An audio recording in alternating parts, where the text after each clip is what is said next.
Celebrities are manufactured. There is a lot of misinformation and misunderstanding about the world of Hollywood and celebrity. It's understandable because you know it's a world full of lies, manipulation, and deception.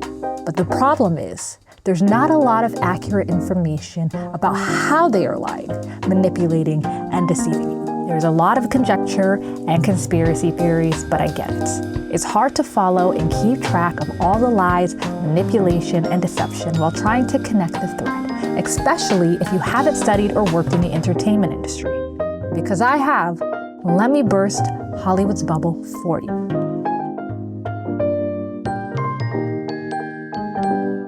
It may seem like it's just them making it happen all for themselves, but the reality is there's an entire team behind them responsible for their success. That team is the engine that makes the celebrity go, and without them, the celebrity does not exist. It ain't a conspiracy. Industry plans are real, and it is a business practice that began during the golden age of Hollywood back in the 1920s after their audiences took a liking and interest in their talent. Hollywood studios saw and understood their profitability, and as a result, the star system was born. Under the star system, studios would hand-pick people. I say people because talent wasn't always a requirement. Studio executives believed you could teach people to act, sing, and dance. But even if none of those lessons paid off, it didn't matter because editing. It was all about finding people that they believed would sell.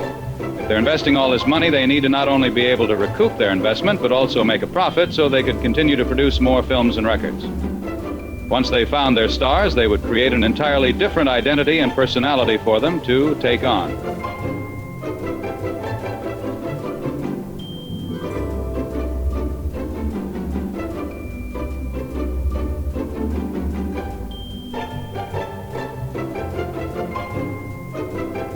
They'd get different names. Archibald Leach became Cary Grant, Margarita Cancino became Rita Hayworth, and Norma Jean Mortensen became Marilyn Monroe. Similar to the Princess Diaries, studios would hire teams of people to transform their looks to fit their beauty standards and desired image to be able to market them.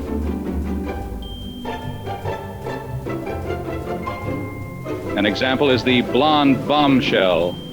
It was Hollywood that gave birth to the blonde bombshell, a look that has been constantly recycled throughout its history and is responsible for it becoming one of the most influential looks in modern history.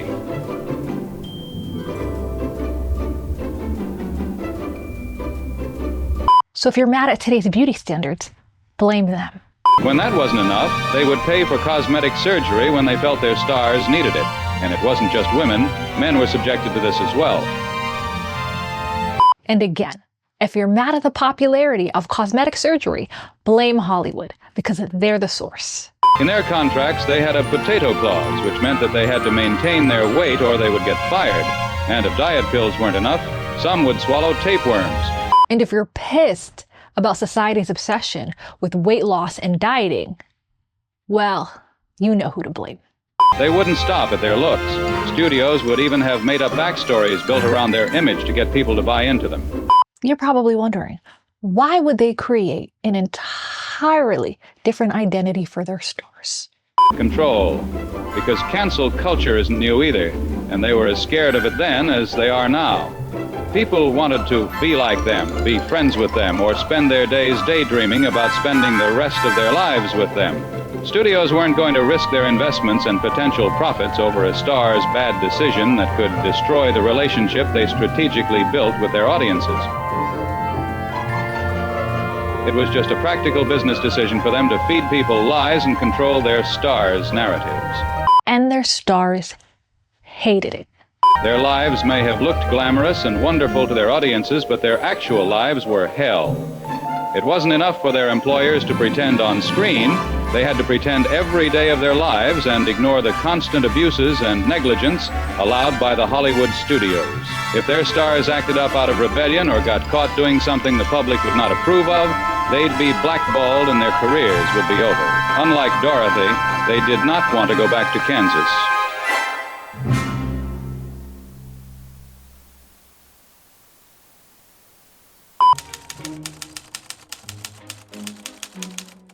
Aside from the fact that it's illegal for studios to own their actors, not very much. They're still guilty of the same abuses and practices. When it comes to the music industry, nothing has changed at all, because unlike actors, musicians are still owned by their record companies and are subjected to contracts that enslaves them to pay back massive amounts of debt. And unless Hollywood is hopping on the bandwagon of someone's organic success, they're still developing, investing in, and pushing stars they think you'll spend your money on. A message to all the people out there exploiting people's hopes and dreams. You are a horrible person and you should be in jail. It's a really unfortunate reality for the talented people trying to break it into the entertainment industry, because it's almost impossible to make it without the backing of these people. So let's expose them. Back then, it was just the studios and record companies who were the driving force behind celebrities. And they still are, but not as much. Today, it's the agents, managers, publicists, stylists, assistants, and so many other people who work behind the scenes manufacturing the celebrities we all see. Keep in mind, the engine can't run without fuel. So unless you can supply them with the cream they need,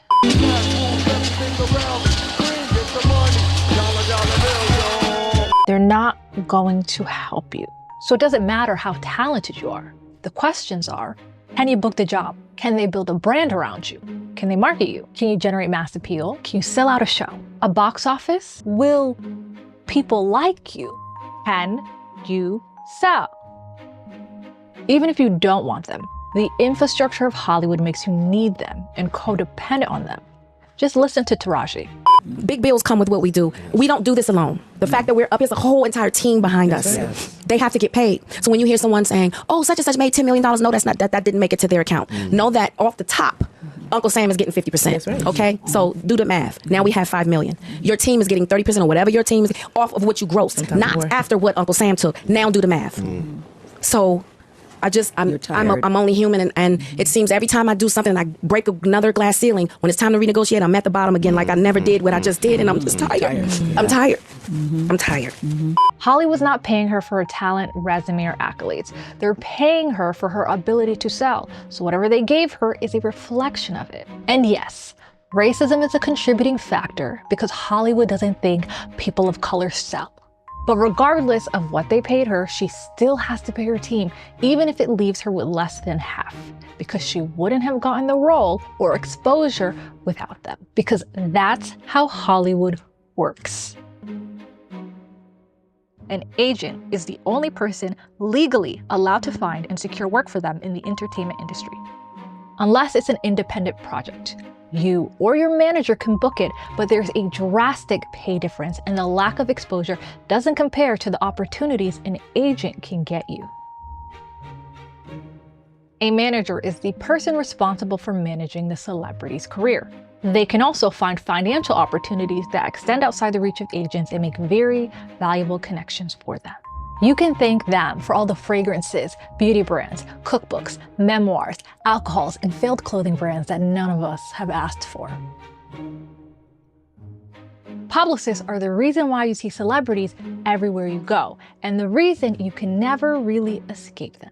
Without them, you wouldn't know who these people are, and the reason you don't know who they really are. The people who supply the image the team wants to present to the world.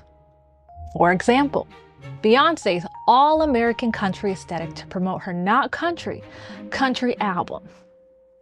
When you think high ponytail, which pop star comes to mind?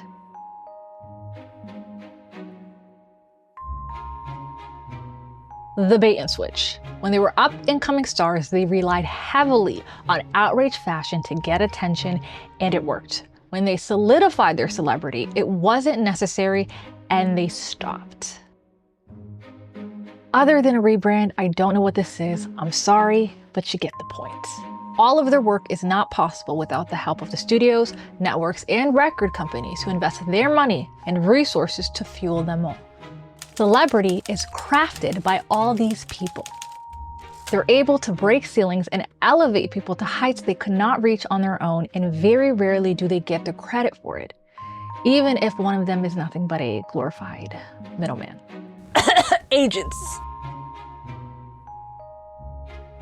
They are the yes man that everybody talks about because it's the celebrity that cuts their checks. And because celebrities are their main source of income, they're always going to encourage and push celebrities to do their bidding or go along with the celebrity's whims, whether or not it's in anybody's best interest.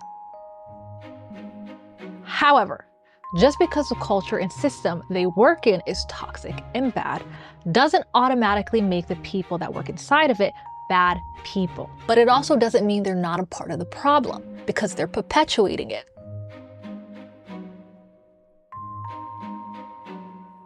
We all know calling people industry plants is very controversial because it questions the authenticity of the celebrity in question and discredits all of their hard work, struggles, and sacrifices. None of those things should be discredited unless the claims are valid, but the claims are rooted in some very real truths about the way Hollywood manipulates us into buying into their up system. Whether they consider themselves industry plant or not, they all participate in selling us the illusion of Hollywood's fairy tale dream when they know it's all bullshit. False narrative number 1. They are self-made and made it on their own merit without any help. None of them can say they were able to reach the heights they were able to reach without the help of the Hollywood engine, because talent alone is never enough in Hollywood. False narrative number 2. I'm real and I've always stayed true to myself and to my fans. Nobody operates successfully in Hollywood without making compromises or participating in their manipulative business and marketing strategies. False narrative number 3, their lavish lifestyles. Since the early days of Hollywood, it was the studios and record companies who set up their stars with houses, servants, handlers, clothes, and/or would lend them money. And that's the way it's always worked and still works. It's all an illusion to sell you a fantasy. It's the industry that allowed them to become successful enough to indulge in this lifestyle on their own. But without the industry and the engine that drives it, they wouldn't have access to any of it. There are thousands of talented artists and creatives that exist in the world, and the difference between them and the biggest stars aren't their talent. It's the people backing them and the connections they have to elevate their careers and put them in positions that allow them to have easy access to our attention, making every celebrity an industry plant. The world of entertainment has never been equitable, where people had the freedom to come in and create or pick and choose what gets created. It's always been a select few of people calling all the shots, making all the decisions because they had the money, power, and connections. What can I say? Hollywood is no different than Wall Street, but instead of investing in stock, they invest in people and allow you to participate. We are lucky whenever we get to experience the art of the most creative and talented people on earth, because the reality is, most of what we get is manufactured. A lot of these celebrities aren't as talented as they trick us into believing. And since there wasn't, and for some, still isn't, really much to go off of, we accepted it for what it was. But think about all the creative souls you missed out on because they didn't want to conform or they didn't look the part to be considered what was marketable. Hollywood has isolated us in this little bubble dictating what entertainment and art is, and in it are all the celebrities you may know and love. They, or you may think, because they worked hard and made sacrifices, it gives them exemption from getting called an industry plant. But that's not the case. If Hollywood is investing in them and providing a platform for them, they are an industry plant. The Hollywood engine planted those seeds in our faces and nurtured those that made them profitable, turning them into success stories. Yet they still sell you a story and a dream they know isn't real because they lack the awareness and transparency to tell all of you, or even worse, they're complicit and conduct the same exact business practices. The more you know.